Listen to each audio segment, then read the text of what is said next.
بات کرتے ہیں تو فوراً ہمارا ذہن وہاں جاتا ہے کہ ایک شاعر بیٹھا ہے اور وہ قلم کے ذریعے سے لکھ رہا ہے، ایک مصور بیٹھا ہے اور وہ برش کے ذریعے سے مصوری کر رہا ہے، اور ایک موسیقار وہ انگلیوں سے سر کا جادو بکھیرتا ہے۔ لیکن اب یہ جادو ایک انسانی ذہن کے بغیر بھی سامنے آ سکتا ہے، اور اس کو ہم کہتے ہیں مصنوعی ذہانت۔ ہمارے اس موضوع پر جو گفتگو کرنے والے ہیں، جو میرے پینلسٹ ہے، تو ان میں میڈم آسمہ طاہر ہے، جو گورنمنٹ گرلز ڈگری کالج بادشاہ خان پشاور میں اپنی تدریسی خدمات سر انجام دے رہی ہے۔ اس کے بعد میڈم شمائلہ عبیر چودھری ہے، جو پی ایچ ڈی اسکالر ہے شعبہ اردو جامعہ پشاور۔ میرا پہلا سوال میڈم آسمہ سے ہے کہ میڈم آسمہ، آپ ہمارے سامعین کو بتائیے کہ مصنوعی ذہانت ہے کیا، اور مصنوعی ذہانت اپنا ڈیٹا، اپنا مواد کہاں سے اکٹھا کرتی ہے اور پروسیس کیا ہے؟ بسم اللہ الرحمن الرحیم۔ سب سے پہلے یہ جاننا ضروری ہے کہ یہ مصنوعی ذہانت کیا ہے۔ جیسا کہ نام سے ظاہر ہے، آرٹیفیشل انٹیلیجنس۔ آرٹیفیشل لفظ آپ نے سنا ہوگا، یہ بناوٹی کے معنوں میں استعمال ہوتا ہے، یعنی وہ شے جو اصل نہ ہو بلکہ اصل کی نقل ہو۔ جیسے مثال کے طور پر اگر ہم قدرت کی بات کریں تو قدرت کے پھول ہیں، پھول میں خوشبو ہے، پھل ہے اور پھل میں ذائقہ ہے، تو یہ تمام چیزیں اصل کی ذیل میں آتی ہیں۔ اسی طرح سے اگر ہم بات کریں پرفیومز کی، تو ہم کچھ خاص خوشبوؤں سے اس میں کچھ مصنوعی چیزیں ڈال کر کچھ خوشبو کشید کرتے ہیں، وہ نقل ہے۔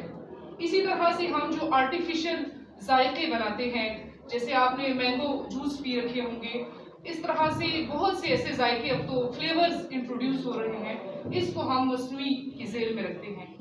اب یہ جاننا ضروری ہے کہ ادب کا اور مصنوعی ذہانت کا کیا تعلق ہے۔ تو جس طرح 20ویں صدی میں ہر جو میدان ہے اس میں انقلابات ہوئے ہیں، تو ادب کے میدان میں بھی خاص قسم کے انقلابات ہوئے ہیں۔ ادب بنیادی طور پر اب وہ نہیں رہا جو پہلے تھا۔ جیسے مثال کے طور پر آپ پہلے عمر و عیال کی کہانیاں پڑھا کرتے تھے، داستانیں پڑھا کرتے تھے، یہ وقت کے ساتھ ساتھ امتداد زمانہ اور مرور ایام کے ساتھ ساتھ تبدیلیاں واقع ہوتی رہتی ہیں۔ تو بالکل اسی طرح ادب کے میدان میں بھی اب ایک چیز ہے مصنوعی ذہانت، جسے ہم کہتے ہیں۔ مصنوعی ذہانت کیا ہے؟ بنیادی طور پر یہ ایک ایسا کمپیوٹر کا ایک جدید طریقہ کار ہے کہ جس کی مدد سے ہم ادب کے میدان میں کچھ اس سے معاونت لے سکتے ہیں، کچھ اس کی رہنمائی لے کر ہم کوئی کام کر سکتے ہیں۔ مثال کے طور پر اب آپ چیٹ جی پی ٹی یا آرٹیفیشل انٹیلیجنس کو ایک پرومپٹ دیتے ہیں، پرومپٹ کمانڈ کے معنی میں استعمال ہوتے ہیں، جیسے آپ کمپیوٹر کو کمانڈ دیتے ہیں کہ جی مجھے اداسی پہ ایک نظم لکھ کے دے دو، تو آپ کو وہ آپ سے مزید آپشنز پوچھتا ہے، آپ اسے بتاتے ہیں کہ اداسی میں کیا ہو، کس نوعیت کی اداسی ہو، اس میں مایوسی ہو یا کوئی امید بھری اداسی ہو، محبت سے منسوب اداسی ہو یا کسی اور معنی سے اداسی ہو، یعنی آپ اس کو آپشنز دے دیتے ہیں، وہ آپ کو ایک نظم لکھ کے دے دیتی ہے۔ تو یہ ہے ادب کے میدان میں مصنوعی ذہانت۔ اب یہاں بہت سے سوال اجاگر ہوں گے۔ سب سے بنیادی سوال یہ ہے کہ اگر ہمیں وہ مشین بنیادی طور پر شاعری لکھ کر دے دیتی ہے، تو پھر ادیب کا کیا کام ہو گیا، تخلیق کار کا پھر کیا مقام ہو گیا؟ یہ بڑا اہم سوال ہے جس پر ہم بعد میں رفتہ رفتہ گفتگو کریں گے۔ سر دست ہم مصنوعی ذہانت کے بارے میں جانکاری حاصل کر رہے تھے کہ یہ مصنوعی ذہانت آخر ہے کیا۔ بہت شکریہ۔ آپ نے بڑی اچھی گفتگو کی، اور آپ نے یہ کہا کہ مصنوعی ذہانت انسان کی جو تخلیق ہے تو اس کو متاثر کر رہی ہے، یہ ایک نتیجہ ہمارے سامنے آیا۔ یہ سوال میں میڈم شمائلہ سے کروں گا کہ آیا مصنوعی ذہانت تخلیقی صلاحیتوں کو جو انسان کی ذاتی ہے، وجودی ہے، کیا ان صلاحیتوں کو متاثر کر رہی ہے؟ جی بسم اللہ الرحمن الرحیم، بہت بہت شکریہ آپ کا۔ جب ہم بات کرتے ہیں کہ ادب کو متاثر کر رہی ہے یا نہیں، تو اس میں حقیقت یہ ہے کہ متاثر کر رہی ہے، کیونکہ جب ہم اے آئی سے کچھ لکھواتے ہیں تو اسے وہ ایک مشین ہے، اس نے ڈیٹا اس کے پاس پہلے سے موجود ہے، اس نے ڈیٹا کو لینا ہے اور آپ کی کمانڈ پہ ہے کہ آپ نے اس کو کس قسم کی کمانڈ دی ہے. ہو سکتا ہے کہ وہ بالکل روز کے مطابق بہت اچھی نظم لکھتے اور ہو سکتا ہے کہ وہ بالکل کسی کام کی نہ ہو. چیٹ جی پی ٹی یا پھر اے آئی کا کوئی بھی ٹول استعمال کرنے سے پہلے یہ ہے کہ اس کو کس طریقے سے استعمال کیا گیا ہے. لیکن ہم اس چیز سے بھی اس بارے میں بھی سوچ رہے ہیں کہ مستقبل میں کیا صورتحال بنے گی. ایک طرف تو اے آئی ترقی کر رہی ہے اور بہت ساری چیزیں بہت اچھی بھی لکھ کے دے دیتی ہے، لیکن مکمل طور پہ انسان کی جگہ نہیں لے سکتی. کیونکہ جب انسان جب بھی کوئی نظم لکھتا ہے تو وہ ارد گرد ماحول کو دیکھ رہا ہوتا ہے، اس کے جذبات ہوتے ہیں. اور جب ایک مشین لکھے گی تو اس میں جذباتیت نہیں ہوگی، اس کو جو کمانڈ دی گئی ہے اس کے مطابق ہی وہ لکھے گا. تو اوورآل یہ ہے کہ ادب کو ایک سائڈ پہ متاثر کر رہی ہے اور صورتحال آنے والے وقت میں زیادہ واضح ہو جائے گی کہ کیا یہ اس کو سرکار جس طریقے سے آج چیک کیا جاتا ہے تو کیا اے آئی کا لکھا ہوا عام ادیب کی نسبت چیک کیا جا سکتا ہے. ابھی تو فی الحال ایسا کوئی جو ہے نا ٹول نہیں ہے جس میں یہ چیز الگ ہو سکے کہ کسی نے چیٹ جی پی ٹی سے یا اے آئی سے کچھ لکھوایا ہے یا پھر وہ خود اپنی تخلیق کیا. ہاں البتہ یہ ہے کہ جب بھی کوئی رائٹر ہے وہ کچھ نظریہ اس سے لے کے اخذ کر کے اس کی اپنی صلاحیتیں بھی ہوں گی تو وہ بہتر طور پر اسے دکھا سکتا ہے. بہت شکریہ. یہاں بہت سی باتیں سامنے آئی. دو باتیں جو ہم نے سمجھنے کی کوشش کی. پہلی بات یہ ہے کہ مصنوعی ذہانت ہے کیا، وہ میڈم آسمہ نے تفصیلی گفتگو کی.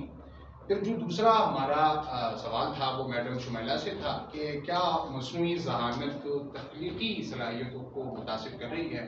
اب اس کے بعد جو میرا اگلا سوال ہے کہ جو انسانی تخلیق ہے، جس کی بنیاد تخیل ہے، جس کی بنیاد انسان کی دہشت ہے، انسان کی جنونیت ہے اور انسان کا وہ وجودی کرب ہے جس سے انسان سماج میں گزرتا ہے، تو کیا یہ انسانی تخلیق اور جو مصنوعی ذہانت کی تخلیق ہے ان دونوں میں فرق ہے؟ میرا سوال پہلے آسمہ سے ہے، پھر اس کے بعد گفتگو کرے گی میڈم شمیلہ. جی اچھا جی، سب سے پہلے ہم بات کرتے ہیں تخیل کی. تخیل ہے وہ امیجنیشن پاور جو آپ سوچ کے لکھتے ہیں. دیکھیں ایک عام انسان ہے اور شاید عام انسان سے ذرا اوپر کے درجے کا انسان ہے، کیونکہ وہ چیزوں کو اس سطح پہ جا کے محسوس کرتا ہے جس پر ہم عام انسان محسوس نہیں کر سکتے. مثال کے طور پر فلسطین کے حالات آپ کی نظروں سے گزرے، لیکن آپ نے ضرور محسوس کیا ہوگا اس کے آپ کو ایک احساس ترحم، ایک ہمدردی کے جذبات، ایک دکھ کے جذبات ضرور محسوس ہوں گے، مگر وہ جذبات اس حد تک نہ پہنچے ہوں گے کہ آپ انہیں صفحہ کرتاز پر منتقل کر سکیں. مگر ایک شاعر نے یہ کیا. یہی وہ فرق ہے بنیادی طور پر ایک عام انسان کا اور ایک شاعر یا ادیب کا جو بنیادی طور پر تخیل سے ہے، یعنی امیجنیشن سے. اب میں یہ سمجھتی ہوں کہ جو ادب کی تمام تر اصناف ہیں سب میں ہی تخیل کار فرما ہوتا ہے، لیکن شاعری میں تخیل سب سے زیادہ کار فرما ہوتا ہے. مصنوعی ذہانت ایک اوس درجے کا ادب تخلیق تو کر سکتی ہے کیونکہ اس کو اوزان آتے ہیں، اس کو بہور آتے ہیں، وہ تمام تر اصناف کی حید کو جانتی ہے، وہ تمام تر اصناف کی ٹیکنیکل چیزوں کو جانتی ہے، مگر یہ یاد رکھیے کہ وہ تخیل کی مدد سے کوئی چیز تخلیق نہیں کر سکتی. مثلا غالب کا وہ جو شعر ہے، گدا سمجھ کے وہ چپ تھا میری جو شامت آئی، اٹھا اور اٹھ کے قدم میں نے پاسباں کے لیے. اب اس میں اتنا ایجاز ہے، مختصر الفاظ میں شاعر نے اتنی بڑی بات کہہ دی ہے، تو کیا یہ ہم چیٹ جی پی ٹی سے توقع کر سکتے ہیں کہ وہ اس قسم کا شعر لکھے گا؟ چیٹ جی پی ٹی ہمارے لیے صرف ایک معاون کا کام کرتی ہے، ایک مددگار کا کام کرتی ہے. مثال کے طور پر آپ ترجمہ کرتے ہیں، اب ترجمہ میں چونکہ آپ کے پاس ایک متن پہلے سے موجود ہے، ایک ٹیکسٹ موجود ہے، تو اس کا ترجمہ آپ کو چیٹ جی پی ٹی کر کے دے سکتی ہے، لیکن وہ بھی اغلاط سے پر ہوتا ہے، اس کو بھی آپ کو دیکھنا پڑتا ہے. گویا اصل چیز جو ہے وہ انسان ہے، انسان کا سوال ہے. 20ویں صدی کا ایک نامور شخصیت، ایک نابغہ روزگار شخصیت گزری ہے، پکاسو. اس کا ایک قول ہے کہ کمپیوٹر سے ڈرو. کیوں؟ کیونکہ کمپیوٹر آنے والے وقتوں میں وہ کام کرے گا کہ آپ کو اس سے خطرہ لاحق ہوگا، لیکن ساتھ اس نے پھر وضاحت کی آپ زیادہ اہم ہیں کیونکہ آپ سوال کرتے ہیں. کمپیوٹر آپ کے سامنے پڑا ہوا، جب تک آپ اس کو کمانڈ نہیں دیں گے وہ کچھ نہیں کر سکتا. وہ آپ کا منتظر ہوگا تا وقت یہ کہ آپ کمانڈ دیں.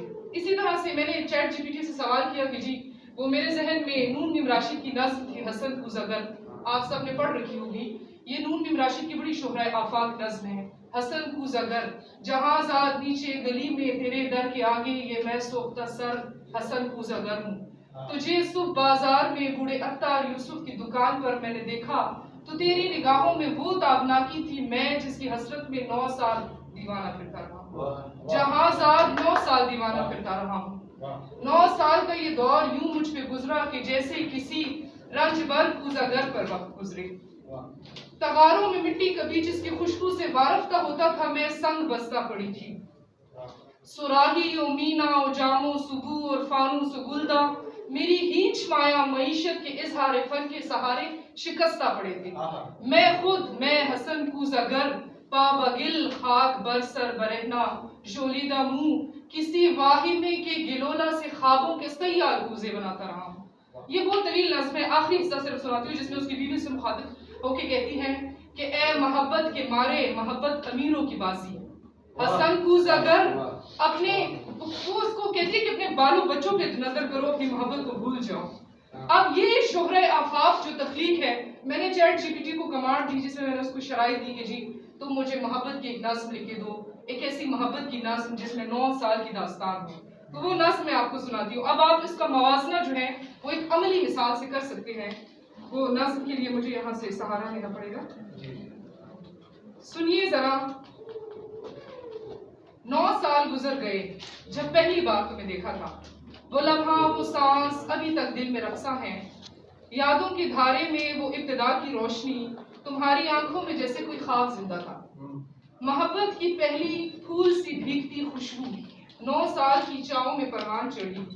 ہر سال کی خاموشی میں چھپائی کہانیاں جو تم نے میری تقدیر کے کوزے میں ڈالی تھی. اور تم حسن کوزہ گر تمہاری ہنرمندی کا کوئی اندازہ نہیں تھا. ہر دن تم نے چپکے سے دل کے کوزے کو گوند دیا، شوق کی مٹی میں اپنی امیدوں کی کنک بچھا دی.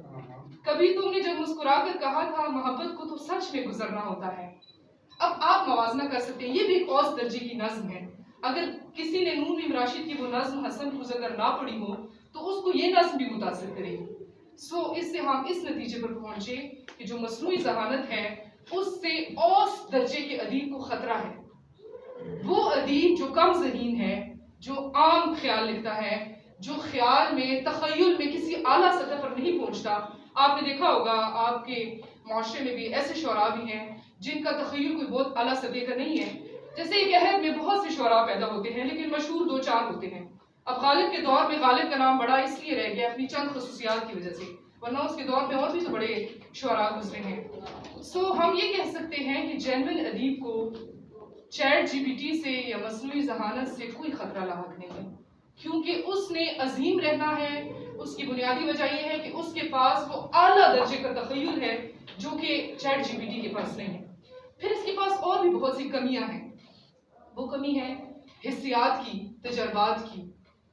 بنیادی طور پر شاعری تجربات اور تخیل کے امتزاج سے وقوع پذیر ہوتی ہے. اب جب ان دونوں چیزوں کو منہا کر دیا جائے تو وہ ایک سطحی نوعیت کی چیز رہ جاتی ہے. لیکن چونکہ وہ ٹیکنیکلٹی سے واقف ہے تو وہ نظمیں بنا سکتی ہے، غزلیں بنا سکتی ہے. ایون آپ میں سے بہت سے لوگ ایسے ہوں گے جن کو اوزان کا بحر کا پتہ نہیں ہوگا تو وہ شاعری اس درجے کی نہیں کر سکتے ہوں گے، حالانکہ وہ کرنا چاہتے ہوں گے.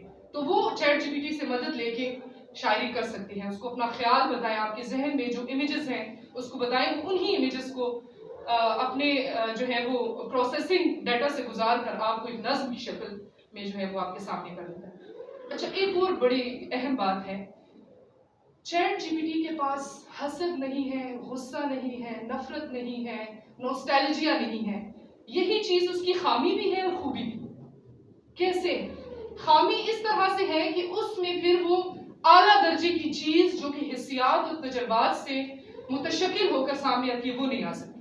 اور خوبی اس لیے ہے کہ ہم کبھی اداس ہوتے ہیں، ہم کوئی کام نہیں کر سکتے. ہم نے کسی اپنی من پسند جگہ کو چھوڑا ہوتا ہے، کوئی ہجرت کا کرب ہوتا ہے، ہم وہ اس طرح سے کر سکتے ہیں. چیٹ جی پی ٹی کو ہجرت کا دکھ ویسا نہیں ہے. ہم کبھی کسی خاص کیفیت اداسی میں ہوتے ہیں تو ہم کام نہیں کر سکتے. ہم اگر طالب علم ہیں تو ہماری اسائنمنٹوں کے ڈھیر لگے ہوئے ہیں، ہم نہیں کر سکتے. چیٹ جی پی ٹی کو یہ مسئلہ نہیں ہے. چیٹ جی پی ٹی کو نوسٹیلجیا کا مسئلہ نہیں ہے، اس کو وہ کرب و رضیت کا مسئلہ نہیں ہے، اس کو وہ ماضی پرستی کا مسئلہ نہیں ہے، اچھا بیماری کا مسئلہ نہیں ہے، تو اس لحاظ سے وہ مثبت بھی ہے۔ لیکن میں یہ سمجھتی ہوں کہ ہم چیٹ جی پی ٹی سے ایک معاون کا کام لے سکتے ہیں، اتنی وہ ہماری معاونت کرے لیکن وہ ہماری استاد نہ بنے، کیونکہ وہ بہرحال مشین ہے اور ہم اس کے استاد ہیں، ہم جیسا چاہیں گے اس سے سوال کریں گے، ہم اس کو ٹرین کریں گے۔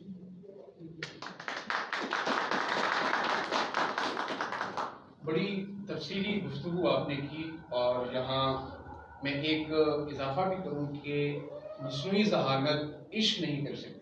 جو ہماری نئی نسل ہے یہ سب کے سب محبت، عشق اور ایسی فضولیات میں یہ لگی ہے کہ مصنوعی ذہانت ان تمام چیزوں سے ماورا ہے۔ اس کے بعد میرا اگلا سوال جو ہے وہ میڈم شمائلہ سے ہے کہ کیا مصنوعی ذہانت تخلیقی عمل کو آسان بنا رہی ہے یا محدود کر رہی ہے؟ دو باتیں ہیں، ایک چیز کو آسان بنانا، جب ایک چیز آسان ہوتی ہے تو اس کی جو لامحدودیت ہے وہ ختم ہو جاتی ہے۔ تو کیا چیٹ جی پی ٹی ہمارے سارے عمل کو، پروسیس کو آسان بنا رہی ہے، لیکن کیا یہ آسانی کے ساتھ ساتھ اس تخلیقی صلاحیت کو محدود بھی کر رہی ہے؟ چیٹ جی پی ٹی یا پھر اے آئی محدود تو نہیں کر رہی ہے، کیونکہ ایک رائٹر اگر کوئی اس کے خیال اس کے دماغ میں ہے، وہ چیٹ جی پی ٹی کو کمانڈ دیتا ہے، وہ اس کی مدد کر دیتا ہے کہ اس طریقے سے یہ جو اسلوب ہے یہ اپنایا جا سکتا ہے۔ بعض جگہوں پہ مثلاً اگر ہم تخلیقی صلاحیت کی بات کریں تو مثلاً ایک افسانہ ہے، ایک فرد نے افسانہ لکھا ہے، لیکن اس کو لگ رہا ہے کہ اس میں کچھ مزید بہتری لانی چاہیے، تو وہ اگر اے آئی کو کہتا ہے کہ اس کو مزید بہتر کر دو تو وہ اسے بہتر کر دے گا۔ بعض اوقات یہ ہوتا ہے کہ آپ چیٹ جی پی ٹی کو جو ہے کمانڈ دیتے ہیں کہ مجھے یہ چیزیں ہیں، اس کے مطابق مجھے جو ہے نا ایک کہانی لکھ دو، تو اس کی اصلاح کر کے اسے مزید بہتر کیا جا سکتا ہے۔ تو اس لیے ہم یہ کہہ سکتے ہیں کہ جہاں کوئی بھی جو ایجاد ہے اس کے فائدے بھی ہوتے ہیں، نقصان بھی ہوتے ہیں، اب دیکھنا یہ ہے کہ اس کا فائدہ زیادہ ہے یا نقصان زیادہ ہے۔ تو اس وقت کی صورتحال میں اگر ہم موجودہ وقت میں دیکھیں تو اس وقت وہ جینوئن لکھاری ارد گرد موجود ہیں، وہ لوگ جن کا تخیل مضبوط تھا، جن لوگوں نے سیکھا ہوا ہے، لیکن مستقبل میں ہو سکتا ہے کہ وہ لوگ، کیونکہ اے آئی کا دور ہے آج، اس طریقے سے چیزوں کو فوراً سے اے آئی گوگل سے جو ہے نا پوچھا جاتا ہے، سوچا نہیں جاتا، تو وہ چیز مستقبل میں متاثر بھی کر سکتی ہے۔ تو معاونت تو بہرحال کر رہی ہے، لیکن اس پہ ضروری ہے کہ مستقبل میں یہ صورتحال زیادہ واضح ہوگی کہ ضرورت اس چیز کی ہے کہ جو تخلیقی عمل ہے اس کی کے لیے معاونت بھی کی جائے کہ اس کو اپنا جو وجدان ہے وہ قائم رہے، صرف اے آئی پہ ڈپینڈ نہ کیا جائے۔ اگر اے آئی پہ صرف ڈپینڈ کرنے لگیں گے تو پھر وہ جو انسانی صلاحیت ہے وہ ختم ہو جائے گی۔ تو اے آئی کے متعلق دو نظریات بڑے واضح طور پہ نظر آتے ہیں، ایک تو یہ کہ اس کا نقصان ہوگا، اور بہت سارے لوگ اس سے خوفزدہ بھی ہیں کہ یہ ہو سکتا ہے کہ مشین مستقبل میں انسان کو چلانے لگے، لیکن دوسری طرف یہ بھی ہے کہ اس سے فائدے ہو رہے ہیں۔ اس سے پہلے بھی بہت ساری ایجادات ہوئی ہیں جہاں فائدے ہوتے ہیں وہاں نقصان بھی ہوتے ہیں، تو اس کے لیے نقصان کے لیے تیار ہونا زیادہ ضروری ہے۔ بہت شکریہ۔ میرا اگلا سوال میڈم آسما سے ہے، کیونکہ ابھی حال ہی میں ساہیوال آرٹس کونسل والوں نے مصنوعی ذہانت اور تخلیقی ادب کے حوالے سے ایک بڑی کانفرنس جو ہے وہ منعقد کی تھی، تو میڈم آسما نے وہاں شرکت کی تھی، تو میرا جو اپنا ذاتی ہے کہ میں میڈم آسما کو اس پہ گفتگو کرنے کا موقع دوں۔ جو ہمارا تدریسی نظام ہے، جو آج کل ہم اس نظام سے جو ہماری پروڈکشن ہے، وہاں استاد کا کردار اور استاد کے ساتھ ساتھ شاگرد کا کردار کیا ہے کہ وہ کس طرح مصنوعی ذہانت کو اپنے فائدے کے لیے استعمال کر رہے ہیں وہ لوگ، یا نقصان کے لیے کر رہے ہیں، یا مصنوعی ذہانت کے استعمال سے ہمارے اساتذہ یا جو ہمارے شاگرد ہیں ان کی جو تنقیدی شعور ہے یا جو تخلیقی قوت ہے کیا وہ متاثر ہو رہی ہے؟ یہ بڑا اہم سوال ہے، کیونکہ آپ طالب علم بیٹھے ہوئے ہیں، آپ کے لیے یہ جاننا بڑا ضروری ہے۔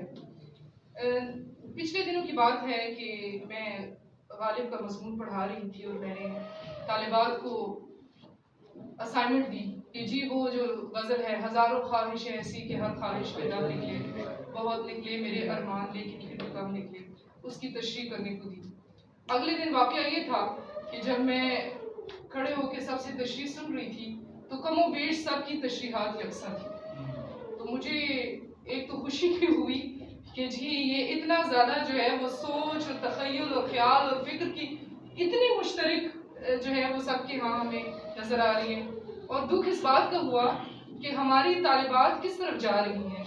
یہ سوچ کو محدود کرنے کا ایک اس میں ایک بہت بڑا منفی عنصر ہے کہ یہ ہماری سوچ کو محدود کر دیتی ہے۔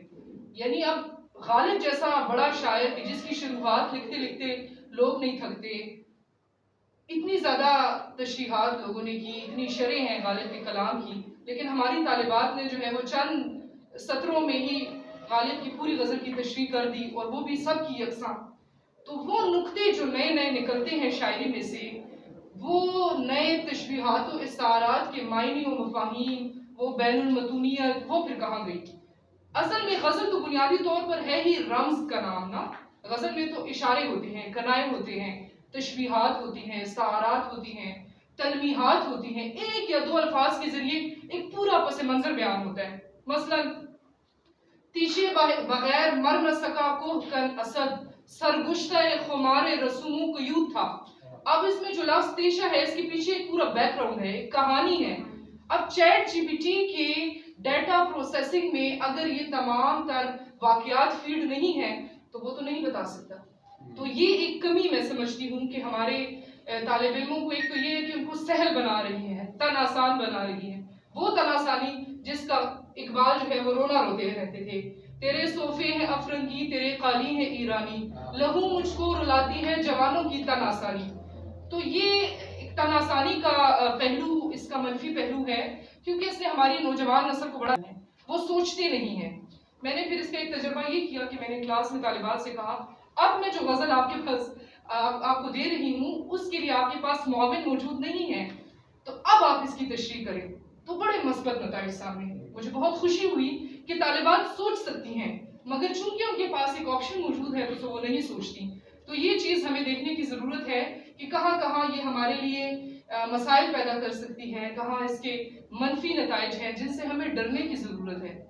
ایک اور اہم بات یہ ہے کہ میں یہ سمجھتی ہوں کہ یہ ہمارے جو استعماری اور سرمایہ دارانہ نظام ہے، یہ اس کا بھی ایک منہ بولتا ثبوت ہے، کیونکہ فیس بک پر آپ جیسے دیکھتے ہیں ایک دو ویڈیوز، ایک دو ریلز آپ نے یوں ہی دیکھی سکرول کرتے ہوئے، پھر اسی خیال، اسی فکر کی بہت سی ویڈیوز آ جاتی ہیں۔ تو کیا آپ یہ نہیں سوچتے کہ یہ ہماری سوچ پڑ رہی ہے؟ مستقبل میں ایک بہت بڑے خطرے کی بات یہ ہے کہ یہ جو مصنوعی ذہانت ہے یہ ہماری سوچ کو پڑھ لے گی اور اس کے مطابق فیصلہ کرے گی۔ ابتدا میں تو یہ ہوتا تھا نا کہ بندوق انسان کے ہاتھ میں ہے تو بندوق بردار فیصلہ کرتا تھا کہ گولی چلانی ہے یا نہیں چلانی، کس وقت کس مقام پہ کس شخص پہ چلانی ہے۔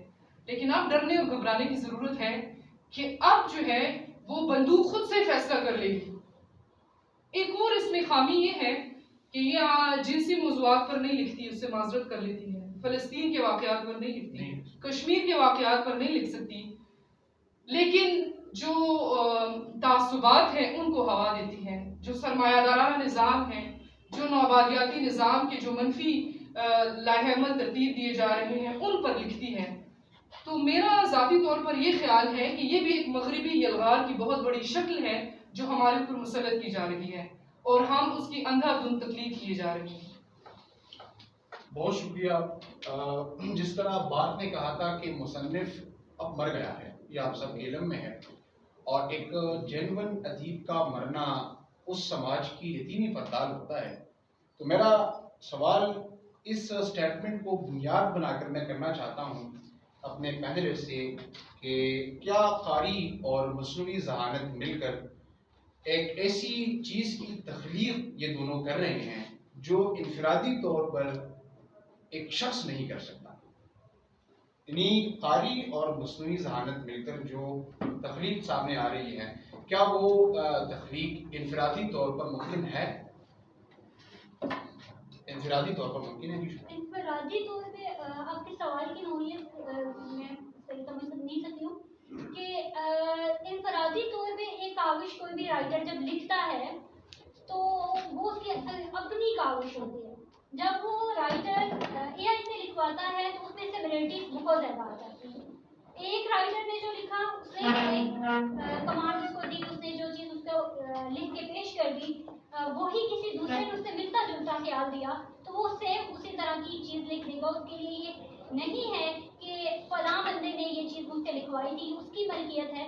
کیونکہ ویسے جو جنرل لکھاری کوئی چیز بھی لکھتا ہے, چاہے وہ کوئی مضمون ہے, کوئی انشائیہ ہے, یا پھر کوئی اس کا نظم ہے, غزل ہے, وہ اس کی اپنی ملکیت ہوتی ہے, وہ اس پہ دعویٰ کر سکتا ہے. لیکن اگر وہ اے آئی سے لکھوائی ہے, اس سے ملتا جلتا خیال کسی اور نے لکھ دیا ہے, تو وہ اس پہ کوئی دعویٰ نہیں کر سکتا.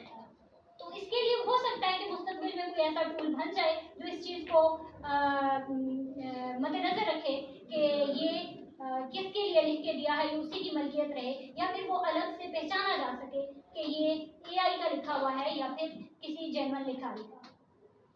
تو مزید اس میں یہ ارتقائی عمل ہے, مزید آگے واضح ہوتی جائیں گی چیزیں. صحیح.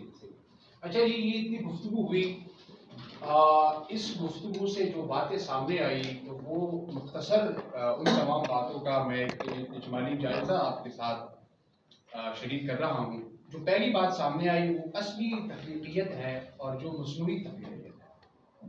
جو بچے بیٹھے ہیں تو یہاں جو اصلی تخلیقیت ہے تو وہاں جذبات ہے, تجربہ ہے, مشاہدہ ہے, ایک سماجی, معاشی, سیاسی پس منظر ہے.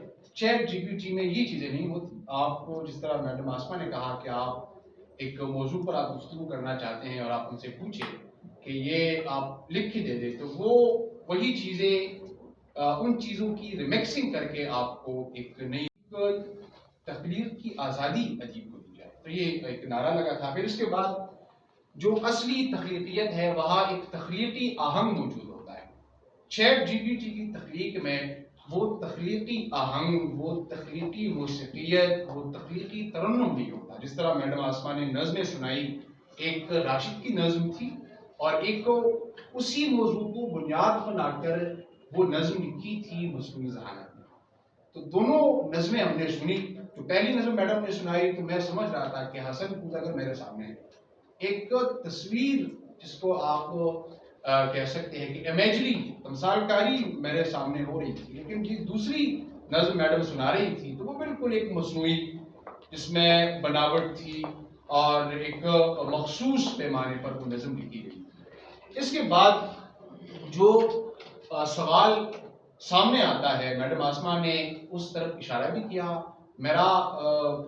میری خواہش ہے کہ اس سوال پر گفتگو آپ لوگ کریں کہ کیا مصنوعی ذہانت جو ہے وہ اصلی اور جینون ادیب کے لیے خطرہ بن سکتی ہیں, کیونکہ یہ سب یہاں بیٹھے ہیں اور چونکہ ہم اپنے سماج کی پیداوار ہیں اور ہم سماج میں جو مسائل دیکھتے ہیں تو ان مسائل کو قلم کے ذریعے سے لکھتے ہیں. تو کیا پتا آپ میں, ہم میں سے ایسے لوگ مستقبل میں تخلیق کار بن جائے, تو کیا یہ ہمارے لیے جینون ادیبوں کے لیے خطرہ ہے مصنوعی ذہانت؟ جی. جیسے کہ میں پہلے عرض کر چکی ہوں کہ مصنوعی ذہانت سے خطرہ ہے تو ایک اوسط درجے کے ادیب کو ہے, ایک میڈیوکر ادیب جو آپ یوں کہہ لیں کوشش سے شاعر یا ادیب بنتا ہے. دیکھیے بنیادی طور پر دو چیزیں ہیں, ایک ہے آمد اور ایک ہے آورد. آمد وہ ہے کہ جو الہام کے ذریعے, وجدان کے ذریعے آپ پر جو ہے وہ کچھ مضامین, کچھ خیالات, کچھ ایسی چیزیں القا کر دی جاتی ہیں. جیسے غالب نے اپنی شاعری کے بارے میں کہا ہے نا, آتے ہیں غیب سے یہ مضامین خیال میں, غالب سریر خامہ نوائے سروش ہے. غالب کہتا ہے کہ یہ جو میرے قلم کے چلنے کی آواز ہے یہ فرشتے کے پروں کے پھڑپڑانے کی آواز ہے. یعنی میرے اوپر ایک فرشتہ الہام کی صورت میں شاعری کو لے کر آتا ہے. ظاہر ہے یہ بڑے درجے کا ادیب ہے, جینون ادیب ہے. اب غالب کی جو شاعری ہے اس کا مقابلہ تو جو ہے وہ یہ چیٹ جی پی ٹی نہیں کر سکتا. غالب کی ویسے ہی میں نے مثال دی کہ وہ کلاسیکل شاعر ہیں. ہمارے جو زندہ شعراء میں جیسے افتخار عارف ایک بڑا نام ہے, افتخار عارف کی شاعری کا موازنہ مقابلہ کسی حد تک بھی یہ چیٹ جی پی ٹی نہیں کر سکتی. چیٹ جی پی ٹی سے خطرہ ہے تو ایک عام درجے کے شاعر یا ادیب کو جو کوشش سے کہ جی میں چاہتی ہوں کہ میں صاحب کتاب ہو جاؤں, ایک رات میں بیٹھی, میں نے یہاں سے پڑھا وہاں سے پڑھا, میں نے کچھ لکھ لیا, تو ظاہر ہے یہ جو یہاں وہاں والی بات ہے یہ اصل میں سرقہ ہے بنیادی طور پر خیالات کا. یہ کام تو چیٹ جی پی ٹی بخوبی کر سکتی ہے کیونکہ چیٹ جی پی ٹی کا جو پروسیس ہے وہ ڈیٹا پروسیسنگ کا عمل ہے. اس کو آپ ڈیٹا دیتے ہیں, یعنی کوئی بھی آپ جو ہے اس کو کمانڈ دیتے ہیں, پرومپٹ دیتے ہیں, تو وہ ڈیٹا پروسیسنگ سے وہی الفاظ لے لیتا ہے, وہ الفاظ جو کہ اس میں پہلے سے فیڈ ہوتے ہیں, وہ کوئی نیا لفظ بھی نہیں پیش کر سکتا, وہ الفاظ آگے پیچھے کرتے ہیں. اچھا اس میں یہ ایک اچھی خوبی ہے کہ وہ ترتیب نو کر دیتے ہیں, یعنی کہ اس کی ترتیب کو جو ہے وہ چینج کر دیتے ہیں, اس میں بین المتونیت کر دیتے ہیں کہ وہ متن کو آگے پیچھے کر کے الفاظ کی ساخت کو ادھر ادھر کر کے, مثال کے طور پر آپ اسے کہتے ہیں اداسی پہ نظم لکھے تو وہ نظم لکھ دے گا, لیکن آپ غزل کا کہیں گے تو وہ غزل لکھ دے گا. گویا اس میں یہ خوبی ہے کہ وہ ٹیکنیکل چیزوں کو سمجھتی ہے کہ جیسے نظم ہے تو اس میں جو ہے وہ قافیہ ردیف کی کیا پہچان ہے, غزل میں کیا پہچان ہے, غزل میں کیا بہور ہے, پھر آزاد نظم میں کیا ہے. تو وہ ان ٹیکنیکل چیزوں کو سمجھتی ہے, لیکن وہ خیال, جذبے, وجدان, الہام, ان چیزوں سے وہ مبرہ ہے, اس میں وہ یہ صلاحیت نہیں ہے. اب افتخار عارف کا ایک معروف شعر ہے, خزانہ زر و گوہر پہ خاک ڈال کے رکھ, ہم اہل مہر و محبت ہیں دل نکال کے رکھ. تو اب اس درجے کا شعر جو ہے وہ چیٹ جی پی ٹی نہیں کہہ سکتا. چیٹ جی پی ٹی بڑے آسان لفظوں میں وہ الفاظ جو کہ اس کے پاس فیڈ ہوتے ہیں. اچھا میں نے ایک بات نوٹ کی, اس میں تراکیب نہیں ہوتی. مجھے جو شاعری میں کمال ہی تراکیب کا ہے, کیونکہ اس میں مختصر الفاظ میں کوئی بڑا خیال پیش کیا جاتا ہے. مرکبات وہاں پہ جو ہے وہ بہت محدود ہوتے ہیں. تو چیٹ جی پی ٹی سے میرا خیال ہے کہ جس چیز سے ہم ڈرتے ہیں اسے ہمیں دوست بنا لینا چاہیے. اب چیٹ جی پی ٹی سے بہت سے ہمیں خطرات ہوتے ہیں, لیکن اگر ہم اس کو اپنا دوست بنا لیں, اس سے صرف اس حد تک معاونت لیں جس حد تک وہ ہماری معاونت کر سکتا ہے, تو یہ بہتر ہوگا. اب ناول کی صنف ہے, ناول ایک بڑی صنف ہے, ایک تفصیلی صنف ہے, یعنی ناول میں تفصیل کی گنجائش ہوتی ہے, جزیات کی گنجائش ہوتی ہے. جزیات کہتے ہیں باریکیوں کو, کسی ایک چھوٹی سی بات کی بہت باریکی سے اس کی تفصیل بیان کرنا, منظر کشی کرنا. تو چیٹ جی پی ٹی اس سلسلے میں آپ کے لیے بڑے معاون کا کام کر سکتا ہے کہ آپ اسے کہہ دیں کہ جی برف باری پہ مجھے کوئی منظر لے کے دے دیں. برف باری پہ وہ ایک عجیب و غریب اور ایک اچھا سا منظر تخلیق کر سکتا ہے. آپ کے ذہن میں ایک خیال آیا, آپ نے سوچا کہ میں نے اس خیال کو ایک صنف پر پھیلانا ہے, اور وہ صنف ناول کی ہے, وہ تو بڑی تفصیلی ہے. تو آپ خیال لکھ لیں اور آپ مناظر کو اس سے کہیں کہ جی مناظر آپ مجھے تخلیق کر کے دیں, کردار آپ تخلیق کر کے دیں. ناول میں تو یہ بھی ہوتا ہے نا, ایک کردار کی بھی جزیات ہوتی ہیں. مرکزی کردار ہے جی کسی کا, تو اس کی آنکھیں کیسی ہیں, اس کا چہرہ کیسا ہے, اس کا قد کاٹ کیسا ہے. تو یہ ساری چیزیں آپ کو چیٹ جی پی ٹی لکھ کر دے سکتا ہے, اس سلسلے میں آپ کی معاملت کر سکتے ہیں. لیکن یہ یاد رکھیے کہ جو اصل خیال ہوگا, جو تصور ہوگا, جو مرکزی خیال ہوگا, جو اس ناول کی روح ہوگی, وہ آپ کے پاس ہوگی, وہ چیٹ جی پی ٹی کے پاس نہیں ہوتی. چیٹ جی پی ٹی کے پاس الفاظ کا ذخیرہ ہے, لاکھوں انسانوں کے حافظے کے الفاظ اس کے پاس محفوظ ہیں. وہ اس کی رد تشکیل کر سکتا ہے, اس کی ترتیب نو بنا سکتا ہے, اور وہ آپ کو دے سکتا ہے. لیکن تاوقت یہ کہ آپ اس سے اپنے کام کی چیز مانگیں, اسے منظر نگاری پر لگائیں, اسے کرداروں کی تفصیل پر لگائیں, اسے مکالمہ نگاری پر لگائیں, تو یہ چیزیں وہ دے رہی ہیں. لیکن انسان کا کردار ہر لحاظ سے اہم ہے, اور وہ ہر لحاظ سے اعلیٰ درجے کا ہے. انسان اشرف المخلوقات ہے, کیونکہ وہ جو command ChatGPT کو دے گا وہ اس پر عمل کر کے اسے دے گا. تو میں سمجھتی ہوں کہ جو اعلیٰ درجے کے ادیب ہے, جو جینون ادیب ہے, جو حقیقی ادیب ہے, جو آمد کی شاعری کرتے ہیں, جن کی اصناف میں جن پر خیال القا ہوتے ہیں, القا فی القلب ہوتے ہیں, جن کے دل میں خیال اتارے جاتے ہیں, جن کے ذہن میں خیال اتارے جاتے ہیں, اس کو چیٹ جی پی ٹی سے ڈر کا, خوف کا کوئی تصور ہی نہیں ہے. البتہ جو اوسط درجے کے ادیب ہیں ان کو خود پر محنت کرنی ہوگی.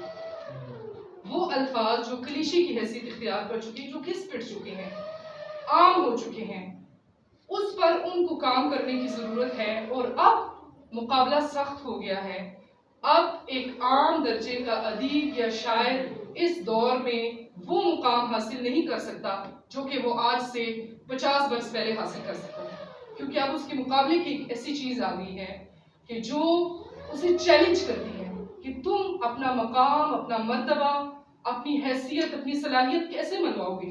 تمہارے پاس کوئی ایک ایسی انفرادی خوبی تو ہو کہ لوگ تمہیں مانیں۔ اگر تم عام، دیکھیں محبت کا جذبہ ہے روز ازل سے، انسان نے جب اس کائنات پر قدم رکھا تب سے یہ جذبہ ہے، یہ ایک آفاقی جذبہ ہے، ایک یونیورسل جذبہ ہے۔ اب اس دور سے محبت کے جذبے پر باتیں ہوتی رہی ہیں، جذبہ تو ایک ہے نا، یہ جذبات ایک ہے، حسد ہے، نفرت ہے، غصہ ہے، محبت ہے، رنج ہے، الم ہے، جدائی ہے، وصل ہے، تمام جذبات ویسے ہیں، لیکن پلٹنے کا انداز اور ہے، الفاظ اور ہیں، برتنے کا انداز اور ہے، ٹھیک ہے؟ تو بنیادی طور پر جذبات و احساسات کو ایک نئے طرز فکر کے ساتھ ایک نئے پیرائے اسلوب میں بیان کرنا ہی اصل شے ہے۔ سو چیٹ جی پی ٹی ہمیں چیلنج کر رہی ہے کہ ہم اس دور میں اپنی صلاحیت منوانے کے لیے کیا کر سکتے ہیں، کیا بہتر اقدام بنیادی طور پر کر سکتے ہیں۔ ایک شاعر یا ایک ادیب جو ہے وہ کون سی ایسی یہ کہہ لیں کہ ٹرکس اپنائے کہ وہ عام درجے کا نہ کہنا ہے، کیونکہ اگر وہ عام درجے کا کہے گا وہ بھی تو ہمیں چیٹ جی پی ٹی سے حاصل ہو رہا ہے، تو پھر ہمیں ایک شاعری ادیب کی تو ضرورت ہی نہیں۔ بہت شکریہ۔ یہی سوال، آخری میرا سوال وہی ہے کہ کیا آپ کیا سمجھتی ہے کہ ایک جنون ادیب کے لیے خطرہ ہے کہ نہیں؟ آپ کی کیا رائے ہے؟ جنون ادیب کے لیے تو خطرہ نہیں ہو سکتا، اس لیے کہ اس کا خیال اپنا ہے، اس کا خیال کسی کا لیا ہوا نہیں ہے۔ ایک منٹ، اس میں ہمارے جو سامعین ہیں ان کو یہ بتایا جائے کہ جنون ادیب کیا ہوتا ہے، یا جو ادب عالیہ ہے وہ کیا ہے؟ جو جنون ادیب ہے اس کا اپنا خیال ہے، اس نے کچھ سوچا، خود سوچا، اس کو کسی چیز نے متاثر کیا، کوئی واقعہ اس کے سامنے گزرا، تو اس کو خیال تبھی آتا ہے، اسے آمد کہتے ہیں کہ وہ آمد اسے ہوگی تو وہ کوئی، چاہے وہ کوئی غزل ہے، کوئی نظم ہے یا کوئی افسانہ ہے، وہ جنون ادیب جو ہے جب تک اسے خیال نہیں آئے گا وہ نہیں لکھتا۔ پھر ایک اور قسم کے ادیب وہ ہوتے ہیں کہ جو کمرشلائز لکھتے ہیں، انہوں نے لکھنا ہی ہوتا ہے، انہوں نے اس کے لیے انہیں معاملت چاہیے ہوتی ہے، انہیں صرف موضوع کی تلاش ہوتی ہے کہ کہیں سے کوئی ایک موضوع لے لیا اور اس کے مطابق اس نے لکھا۔ تو وہ جو کمرشلائز لکھنے والا ہے اس کی تو وہ معاملت ہر دو صورت میں کرے گا، کیونکہ اسے تو خیال چاہیے، اسے خیال کو بہتر بنانے کے لیے کچھ نہ کچھ وسائل چاہیے۔ تو یہ ہے کہ جنون ادیب کے لیے تو وہ ضرورت ہی نہیں پیش آتی اسے کہ وہ چیٹ جی پی ٹی یا پھر اے آئی کی طرف کسی بھی طریقے سے جائے۔ ادیب کے ساتھ ساتھ دوسرا جو فکر سامنے آتی ہے وہ آرٹسٹ کی آتی ہے۔ آرٹسٹ بھی کیونکہ اسی حلقے سے تعلق رکھنے والے لوگ ہوتے ہیں، تو اے آئی جدید دور میں پینٹنگ اور اس طرح کی چیزیں بھی لے کے آ رہی ہے، اس میں بھی کمانڈ دی جاتی ہے، تو وہ چیزیں جو ہیں وہ بھی ایک تخیل سے جو ہے نا وہ لنک ہیں، تو وہ آرٹسٹ اور ادیب دونوں کے لیے خطرہ تو نہیں ہے لیکن معاونت کرنے والی چیز ہے۔ جنون ویسے ہی رہے گا جیسے پہلے تھا، لیکن اس کو یہ ہے کہ چیلنجز زیادہ ہو، کیونکہ اس نے اپنی انفرادیت کو برقرار رکھنے کے لیے اسے کچھ زیادہ محنت کرنی پڑے گی، اسے اپنا مقام سامنے لانا پڑے گا۔ صحیح۔ ہاشمی صاحب نے کہا تھا کہ یہ ارتقاء کا چلن ہے کہ ہر زمانے میں، یہ ارتقاء کا چلن ہے کہ ہر زمانے میں پرانے لوگ نئے آدمی سے ڈرتے ہیں، تو کیا مصنوعی ذہانت آدمیت کی صورت اختیار کرتی ہے؟ اس کا کردار ہماری سوسائٹی میں، ہماری زندگیوں میں کیا ہوگا، یہ فیصلہ ہم چھوڑتے ہیں مستقبل کا، کیونکہ یہ ابتدائی گفتگو ہے جو ہم مصنوعی ذہانت کے حوالے سے کر رہے ہیں۔ اسی طرح ایک گفتگو کا آغاز بھی ہوا تھا کمپیوٹر کے حوالے سے کہ یہ انسان کے متبادل ایک نئی چیز آ گئی ہے اور انسانی زندگی کو متاثر یہ کمپیوٹر کر رہا ہے، لیکن آج وہ جو سسٹم ہے وہ ہمیں فائدہ دے۔ تو کیا مستقبل میں جو مصنوعی ذہانت ہے یہ ہمارے لیے کس حد تک معاون ہو سکتی ہے، یہ ہم مستقبل کو جوڑتے ہیں۔ اس کے بعد جو ہمارے سامعین ہے، گفتگو یہاں بڑی تفصیلی گفتگو ہوئی، آپ کے ذہنوں میں اگر کوئی سوال ہے، کوئی ایسا مفروضہ ہے، اسٹیٹمنٹ ہے جو آپ کی اپنی رائے ہو، مصنوعی ذہانت کی نہ ہو، تو وہ آپ مجلس سے کر سکتے ہیں۔ جو بھی سوال ہو آپ کے ذہن میں، کیونکہ یہ سوال ایک ذریعہ ہے جو انسان کے پاس ہے۔ اگر یہ سوال بھی ہم سے چھینا گیا تو جواب ہمیں مصنوعی ذہانت دے دیں گے۔ تو آپ لوگ سوال کریں اور اپنا جو آپ کا اپنا وجود ہے، انسان ہونے کا جو وجود ہے، وہ آپ سامنے کریں۔ جی، جو بھی سوال ہے آپ لوگ کر سکتے ہیں، مل کے ڈسکشن کر لیں، کیونکہ ہے ہمارا۔ جی میرا مسئلہ سے میرا سوال ہے جی جی کہ اگر ایک بیک وقت دو اشخاص ایک ہی موضوع پر چیٹ جی پی ٹی کو لکھنے کے لیے کچھ فیڈ کر دیتے ہیں دیکھ کر اس کو، تو وہ جب کوئی مواد یا کوئی نظم جیسے آپ نے حوالہ دیا حسن بوزگر کا، تو مثلاً وہی خیال جو آپ نے چیٹ جی پی ٹی کو دے دیا اور میں بھی دے دیا، تو محفل میں آ کر ہم دونوں اسی نظم کو پڑھنے لگے، اس کا کیا اثر ہو سکتا ہے؟ دیکھیے کون اس کا خالق کون تصور ہوگا؟ یہ بڑا اچھا سوال ہے کہ اثرات اور خالق۔ بہت اچھا سوال کیا آپ نے۔ یہی تو بنیادی مسئلہ ہے جو چیٹ جی پی ٹی کے تصور سے جس نے جنم لیا، کہ تخلیقار کا نام اور اس کی شناخت کا مسئلہ بنیادی طور پر یہ اجاگر ہوتا ہے۔ کیونکہ دیکھیں، ایک شاعر کی ملکیت ہے، وہ اسے اپنی ملکیت سمجھتا ہے، اور اگر کوئی ویسا خیال بھی لے آئے تو وہ اسے سرقہ سمجھتا ہے اگر وہ بعد میں لے آئے تو چیٹ جی پی ٹی کا یہ مسئلہ ہے کہ اسے اگر ہم پرومپٹ دیتے ہیں اور یہ ہو ہمیں ویسے ہی تخلیق دیتا ہے، تو اگر تو ہم اسے اپنا نام دیں گے یہ سوچ کے کہ جی کمانڈ تو میں نے دی تھی تو یہ تو میری ملکیت ہو گیا، یہ ہرگز نہیں ہو سکتا۔ یہ ایک تو خیانت ہے، یہ تو ایک علمی خیانت، بددیانتی آپ اسے کہہ سکتے ہیں، کیونکہ یہ راز بہت جلد آشکار ہو جائے گا، کیونکہ ایک فلاں شخص نے بھی اسے وہی کمانڈ دی ہوگی، اس کے پاس بھی وہی تخلیق ہوگی۔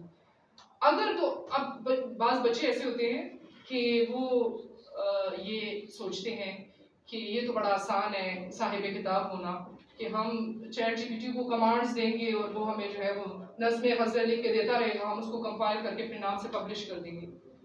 آپ اگر ایسا کر بھی لیں تو یہ مستقبل قریب میں آپ کا بھانڈا پھوڑ دے گا، آپ کا راز جو ہے وہ سب پر عیاں ہو جائے گا، اور ایک بدنامی ہوگی اور ایک جو ہے وہ منفی تاثر ابھرے گا۔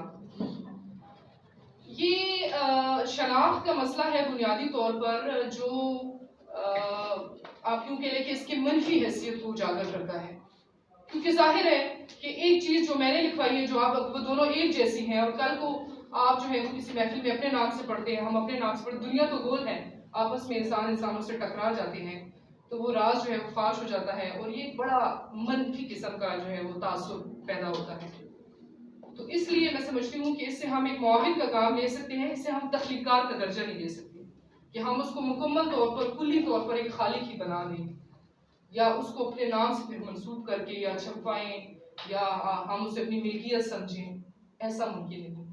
انسان کے لاشعور کی طرف اگر ہم کہہ دیں کہ آپ نے میرے لیے نظم آپ نے لکھا ہے تو آئندہ آپ کسی کے لیے نہ لکھیں، تو یہ کمانڈ اس کو دیا جا سکتا ہے؟ نہیں، یہ نہیں دیا جا سکتا، کیونکہ آپ اس کو پابند نہیں کر سکتے، وہ ایک مشین ہے اور مشین سب کے لیے یکساں ہے، تو آپ اس کو پابند نہیں کر، ایک تو یہ کہ اس کا لاشعور ہے ہی نہیں، اس کا تو لاشعور نہیں ہے نا بنیادی، وہ ایک مشین ہے، یہی تو اس میں کمی ہے کہ اس کا لاشعور نہیں ہے، اس کا سماجی اور سیاسی پس منظر نہیں ہے۔ اب جیسے غالب کی تشریحات کے کچھ سیاسی سماجی پس منظر بھی ہیں، ہم ایک شاعر کی شاعری کو سمجھنے کے لیے یہ ضروری سمجھتے ہیں کہ اس عہد کا پس منظر بھی جانیں۔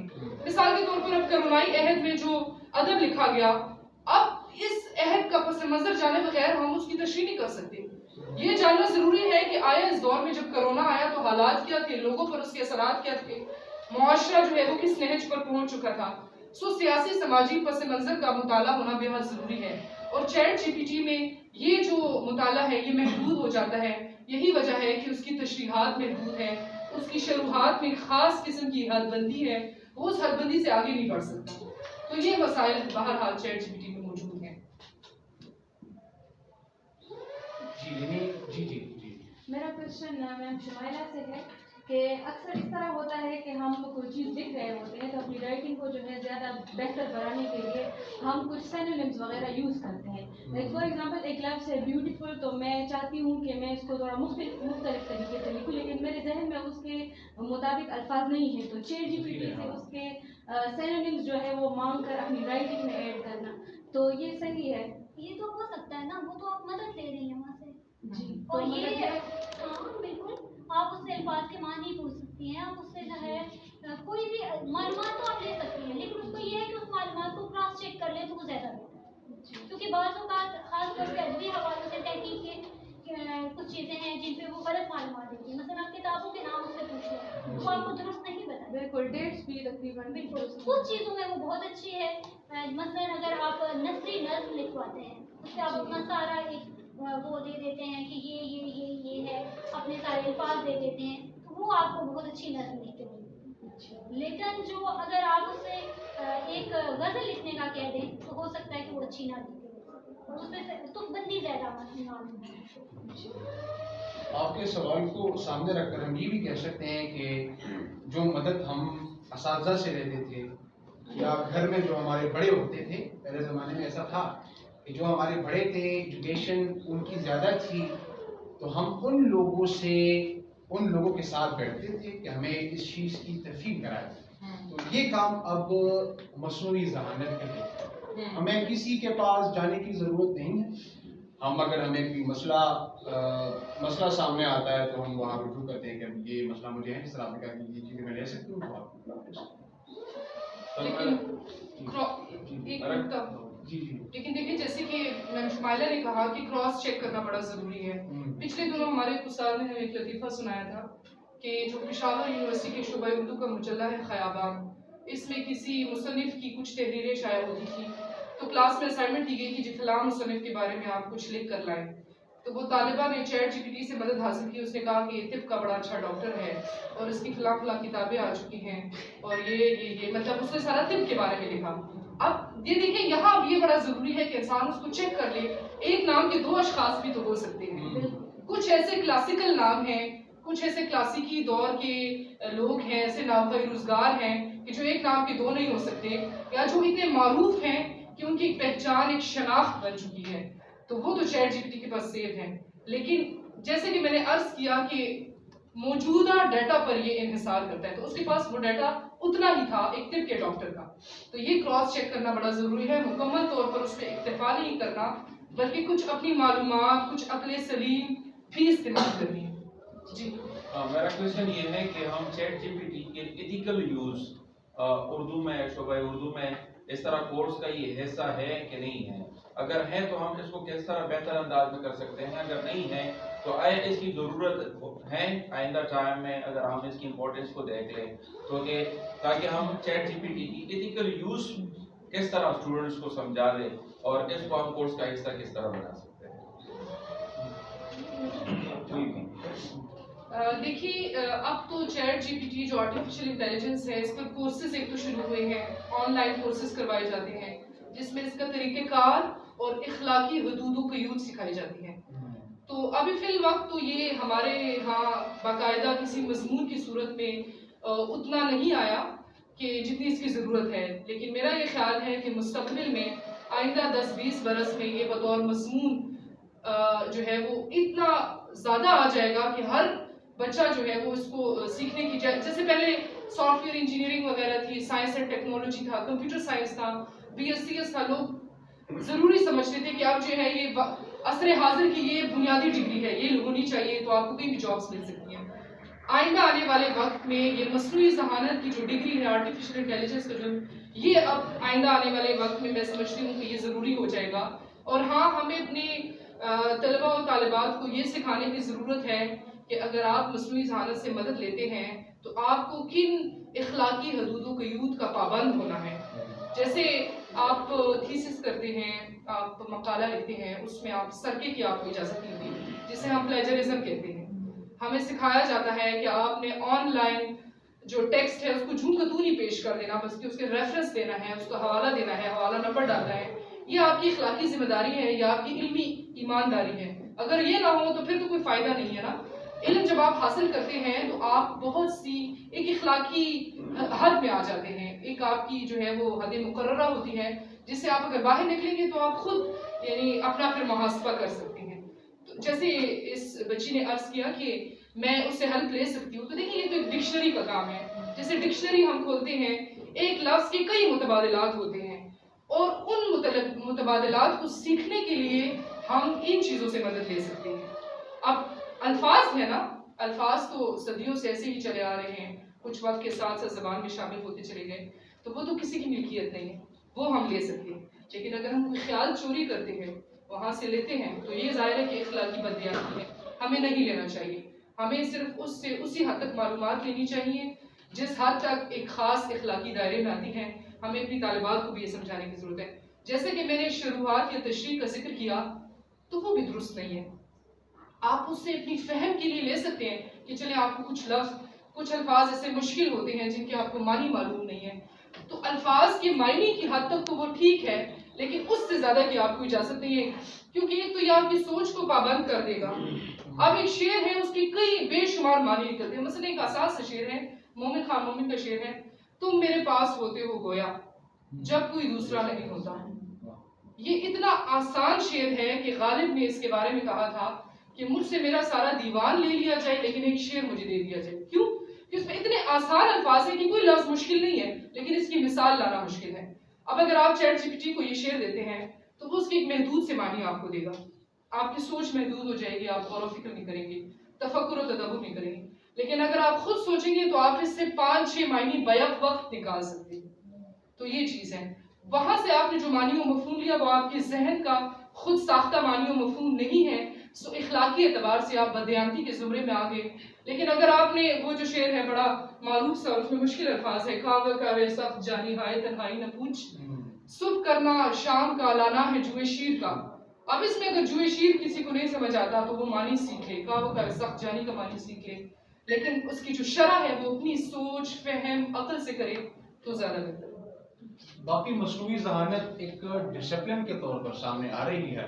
میں سمجھتا ہوں کہ یہ ہمارا جو نظام تعلیم ہے وہ یہ فیصلہ کرے گا کہ اس کو کون سی حدود ہے، کیا طریقہ کار ہے، تو وہ ایک باقاعدہ ایک نظام کے تحت ہوگا. جی میں اللہ سے سوالات تو بہت فائدہ ہوا. سوال میرے ذہن میں یاد ہے کہ اگر ہمیں کوئی مسئلہ ہے، ہم طالب علم ہے نا، جس مضمون میں جو بھی مسئلہ ہو، تو ہمارے پاس اب 2 آپشن بن گئے ہیں، چیٹ جی پی ٹی سے پوچھنا ہے، استاد سے پوچھنا ہے. تو دونوں میں سے ہمیں کون زیادہ فائدہ ہوگا؟ چیٹ جی پی ٹی سے مدد ہے یا استاد کے پاس ہے؟ یہ تو آپ کا جی شمیر آپ نے وہ تو ساتھ پہ ہے کہ آپ پہلے تو یہ ہے کہ آپ کے پاس ٹولز موجود ہیں، استاد کے پاس جائیں گے تو وہ بھی آپ کی مدد کرے گا. اور بعض اوقات یہ ہوتا ہے کہ آپ نے کوئی ٹاپک بہت ڈیٹیل سے پڑھا ہے، تفصیل سے پڑھ لیا، لیکن آپ چاہتے ہیں کہ چیٹ جی پی ٹی سے بھی پوچھ لیں وہ اس پہ کیا کہتے ہیں، یا مختلف نظریات، تو وہ آپ معلومات کے لیے وہاں سے بھی پوچھ سکتے ہیں.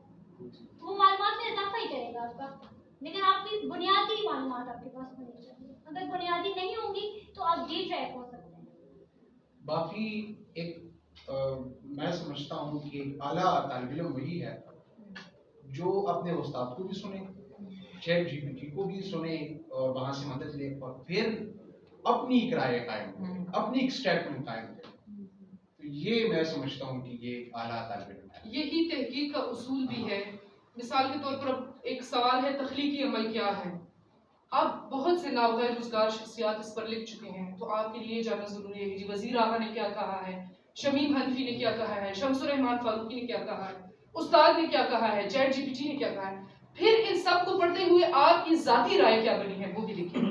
ہمارے ہاں مسائل یہی ہیں کہ ہم خود نہیں سوچتے، ہم تفکر اور تدبر نہیں کرتے، ہم پہلے سے موجود آراء کو جوں کا توں یا توڑ مروڑ کے پیش کر کے اپنے نام سے کہتے ہیں کہ جی یہ ہم نے لکھا ہے. حالانکہ یہ سراسر بددیانتی ہوتی ہے. ہمیں ضرورت اس امر کی ہے کہ ہم تمام تر آراء کو پڑھ کر کچھ اپنی بھی رائے بنائیں. ہم اصل میں رائے قائم نہیں کر سکتے. یہ ہمارا سب سے بڑا مسئلہ ہے ہمارے طالب علموں کا، محققین کا. ہمیں چاہیے کہ ہم ایک رائے قائم کریں. خاص مشرق کے حوالے سے یہ مشہور بھی ہے کہ جو مشرق کے لوگ ہیں تو یہ نہ تخلیقی ہے نہ تنقیدی ہے بلکہ تاثراتی ہے. ہم تاثر کو، ہم سامنے کی چیز دیکھتے ہیں اور جو اندر ایک تاثر ہوتا ہے ہم اس کو پیش کرتے ہیں. یہ نہیں ہونا چاہیے. ہمارا اپنا ایک تنقیدی شعور ہے، ایک اپنی ایک رائے ہے، وہ بھی ضروری ہے. جی اچھا، میں الطاف قادر میرا نام ہے. جی اور دوستی لٹریچر فیسٹیول کا ایک رضاکار ہوں.